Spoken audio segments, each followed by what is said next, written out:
of us look back and ask ourselves, how much of my life right now is really my choice? Huh? Do I really have the free will, okay, to even be here, to even influence my fate? Okay, do I really have freedom to even choose what I shall be doing the rest of my life? Welcome, my fascinating Renaissance friends. This is this is my season of life, 60 years and beyond, and this is episode 174. This month of March, we will continue to reflect on the great existential questions that all human beings have asked through the ages, through the centuries. And we've started with what is the meaning of life? Why do I exist? Then, we continued with what's the value of suffering? Why do I suffer? Okay. So now we will go into the idea of, am I really free? Not, we will not reflect on this not as philosophers living in an ivory tower, looking down at mortals and saying, well, you don't know much, but we know everything about the nature of human experience. No. We will reflect as women who have lived, okay, through many years of what? Loving, losing, of suffering, experiencing pain and growing.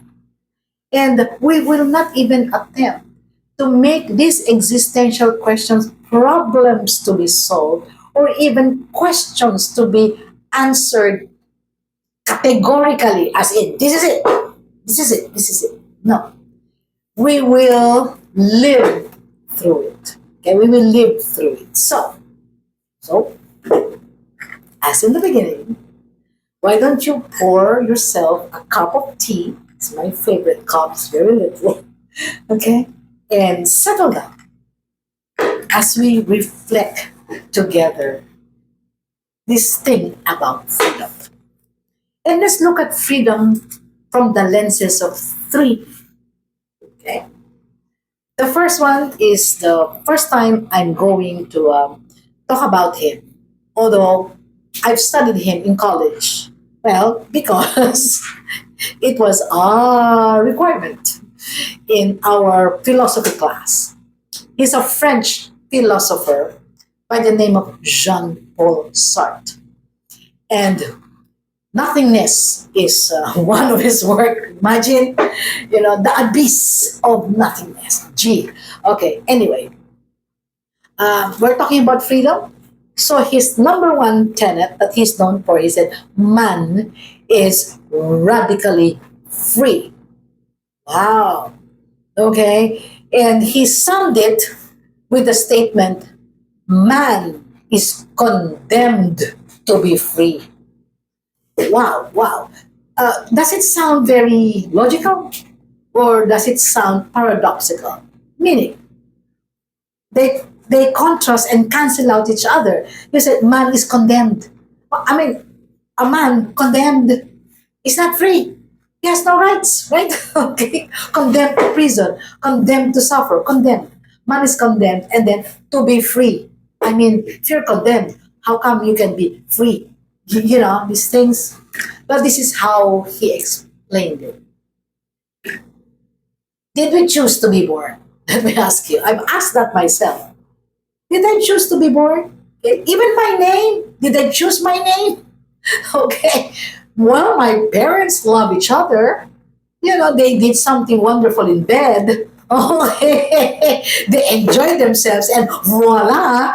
Okay, Miss Malu was born. Okay, so I didn't even ask that I be named Maria Lourdes. Okay, in fact, this is something really funny. I really had difficulty in the legal terms when they registered my birth. You know, they put my name as Belina. Remember that, Belina. Then I went to school, okay, in a Catholic school run by the nuns, by the Belgian, no, French Canadian sisters, so missionary sisters. When they saw my name and and I was about to be christened or baptized in the Catholic faith, the faith of my parents, okay, they said no, we will not accept this. She has to have a name. Just a name that she must be named after some kind of a saint something. So they changed it to Maria Lourdes. Okay, henceforth that baptismal papers carried Maria Lourdes. It carried to my elementary years and everything is high school, college, in my marriage, license certificates. Everything is Maria Lourdes. Okay, so when I had to get my passport the very first time, I was shocked because I applied as Maria Lourdes, but my birth certificate says Belina. So these are two different people? No, that's me. Okay? That was the mistake of my parents. That was their choice. And I had to correct that. So I went to court, I went to an attorney, so they issued an affidavit saying that it's one and the same person, this and that, etc., for me to be able to continue using Maria Lourdes. Okay, you tell me. Man is condemned to be free. Have I chosen this life, this name to be born? That's what he says. Now, even if that's why it's condemned, that's why man is condemned to be free. Right? We did not choose to be born, and yet every action, every decision we make, we suffer the consequences. Okay? Really? Because we're already here. That's what John Paul started saying. So if you say, I cannot make a decision, okay, I will not make a decision, fine, you're free to do that. But you will still suffer the consequences of not what? Deciding. I will decide on this. Oh yeah, fine, sure, you're free, but I will not take action. In action, I will not do anything. I will just look at this, singing and all of that. Fine, can do that. You're free, but you will still suffer. Okay, not doing anything. You think things like this? Very, very negative, isn't it? Okay. Yeah. Now, or maybe we should go to the next. Okay. Albert Camus, my favorite, also French philosopher. He believes the same way as Jean-Paul Sartre, but differently. But he says, yeah, we were born just born. We didn't choose to be born. So meaningless. Life is meaningless. However, instead of despairing, he rebelled against that. How did he rebel?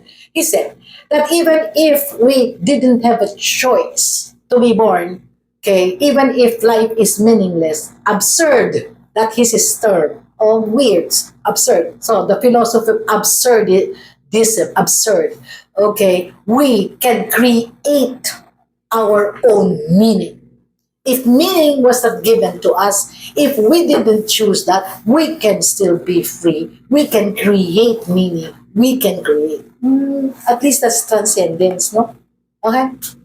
Well, Carl Jung again, okay, my favorite psychologist, he's a sobering thought. He says, if we do not make the unconscious conscious, meaning if we do not become aware of the hidden trauma, okay, the wounds that we are trying to escape, if we do not handle that and do something about it, you know, our life will be such, and we shall call it fate, which means freedom for him is making sure, okay, that whatever is hidden, unconscious, we get to handle that so that we can have a handle on how we will live.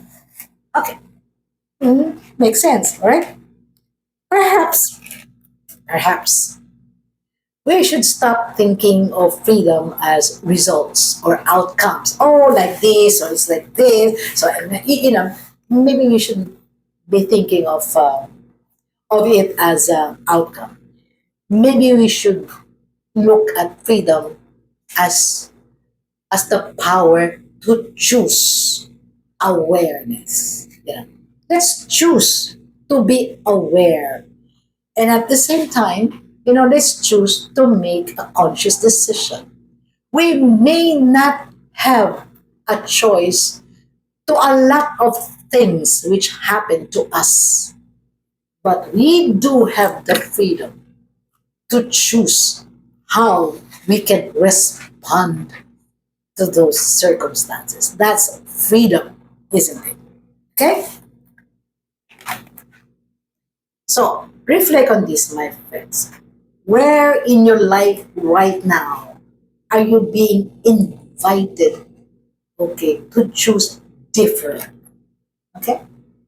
Hold on to that before you rush to your next task. And, stay with the question. Really, stay with the question, because wisdom doesn't just barge loudly. Wisdom gently arrives if you give it space. So, if this reflection resonated with you, please like and subscribe so we can continue this reflection and share it with people who wrestle with the same things. Okay, and if you if you found that value here, please continue. All right, being with me. And until then, this is Miss Malu Cervantes, Maria Lourdes, not Belina. Miss Malu Cervantes, your Gestalt life coach, your mentor, your fellow sojourner, okay, in the, navigating the autumn of our life. Until then, continue living wisely, living gently, and living fully in the beautiful season of your life. Goodbye.